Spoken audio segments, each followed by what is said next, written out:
Ministère de l'Éducation nationale, Centre international d'études pédagogiques.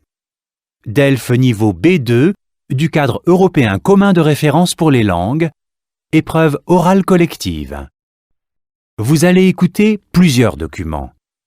Avant chaque écoute, vous entendez le son suivant. Pour répondre aux questions, cochez la bonne réponse.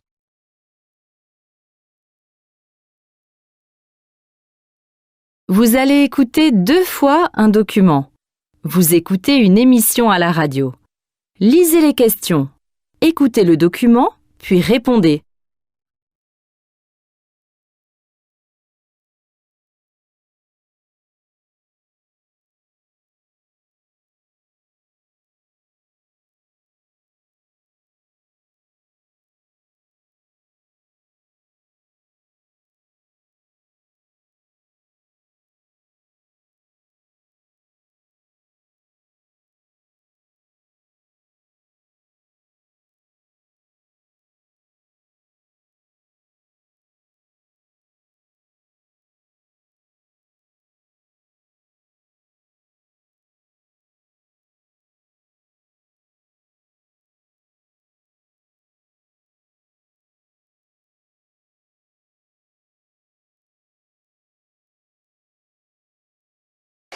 La scie démarre.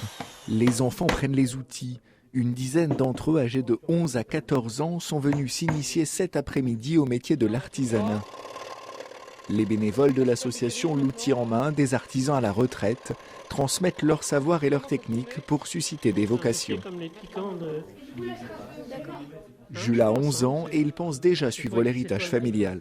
J'adore la menuiserie et la peinture, parce que mon grand-père il en faisait beaucoup et du coup j'en ai fait un petit peu, mais ça me donne l'occasion d'en faire plus proche de chez moi. Ici, les enfants réalisent eux-mêmes des objets. On va couper les morceaux.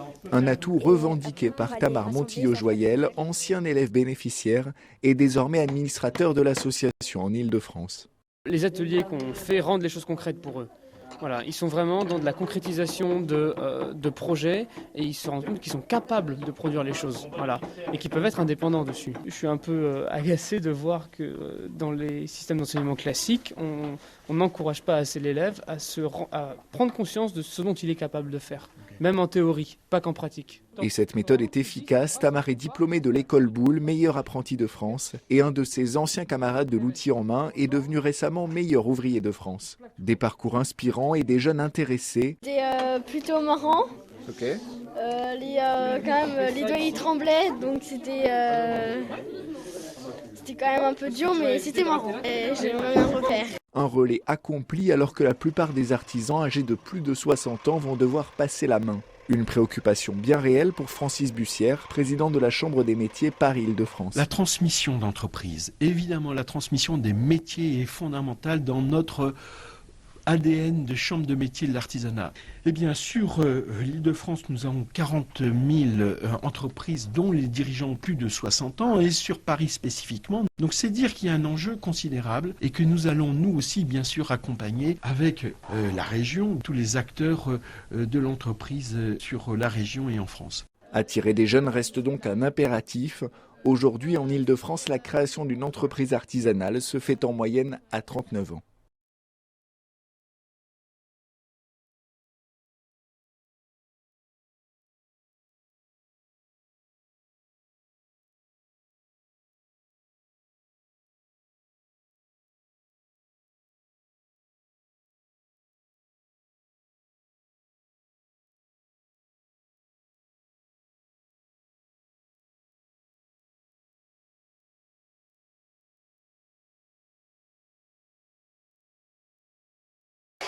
La scie démarre.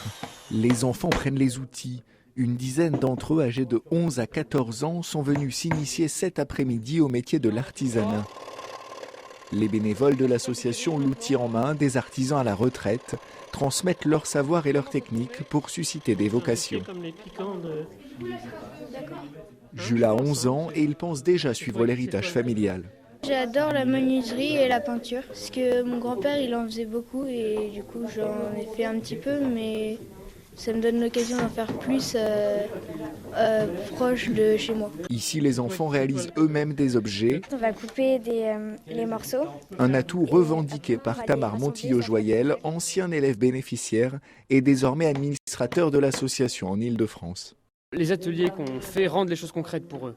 Voilà, ils sont vraiment dans de la concrétisation de projets et ils se rendent compte qu'ils sont capables de produire les choses, voilà, et qu'ils peuvent être indépendants dessus. Je suis un peu agacé de voir que dans les systèmes d'enseignement classiques, on n'encourage pas assez l'élève à prendre conscience de ce dont il est capable de faire, même en théorie, pas qu'en pratique. Et cette méthode est efficace. Tamar est diplômé de l'école Boulle, meilleur apprenti de France, et un de ses anciens camarades de l'outil en main est devenu récemment meilleur ouvrier de France. Des parcours inspirants et des jeunes intéressés. C'était plutôt marrant. Ok. Quand même, les doigts ils tremblaient, donc c'était quand même un peu dur, mais c'était marrant. Et j'aimerais bien refaire. Un relais accompli alors que la plupart des artisans âgés de plus de 60 ans vont devoir passer la main. Une préoccupation bien réelle pour Francis Bussière, président de la Chambre des métiers Paris-Île-de-France. La transmission d'entreprise, évidemment la transmission des métiers est fondamentale dans notre ADN de chambre de métier de l'artisanat. Eh bien, sur l'Île-de-France, nous avons 40 000 entreprises dont les dirigeants ont plus de 60 ans et sur Paris spécifiquement. Donc, c'est dire qu'il y a un enjeu considérable et que nous allons, nous aussi, bien sûr, accompagner avec la région, tous les acteurs de l'entreprise sur la région et en France. Attirer des jeunes reste donc un impératif. Aujourd'hui, en Île-de-France, la création d'une entreprise artisanale se fait en moyenne à 39 ans.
La scie démarre. Les enfants prennent les outils. Une dizaine d'entre eux, âgés de 11 à 14 ans, sont venus s'initier cet après-midi au métier de l'artisanat. Les bénévoles de l'association L'outil en main, des artisans à la retraite, transmettent leur savoir et leur technique pour susciter des vocations. Jules a 11 ans et il pense déjà suivre l'héritage familial. J'adore la menuiserie et la peinture, parce que mon grand-père il en faisait beaucoup et du coup j'en ai fait un petit peu, mais ça me donne l'occasion d'en faire plus proche de chez moi. Ici, les enfants réalisent eux-mêmes des objets, On va couper les morceaux. un atout revendiqué par Tamar Montillo-Joyel, ancien élève bénéficiaire et désormais administrateur de l'association en Île-de-France. Les ateliers qu'on fait rendent les choses concrètes pour eux.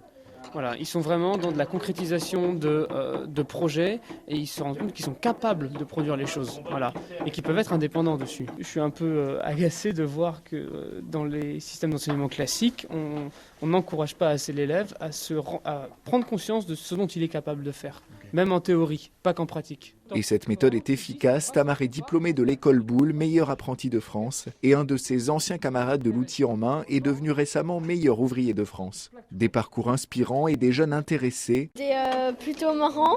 Ok. Quand même, les doigts ils tremblaient, donc c'était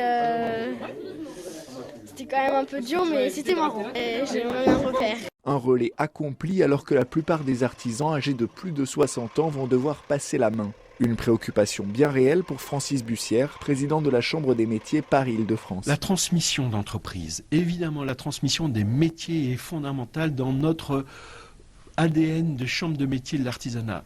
Eh bien, sur l'Île-de-France, nous avons 40 000 entreprises dont les dirigeants ont plus de 60 ans, et sur Paris spécifiquement. Donc, c'est dire qu'il y a un enjeu considérable et que nous allons, nous aussi, bien sûr, accompagner avec la région, tous les acteurs de l'entreprise sur la région et en France. Attirer des jeunes reste donc un impératif. Aujourd'hui, en Île-de-France, la création d'une entreprise artisanale se fait en moyenne à 39 ans.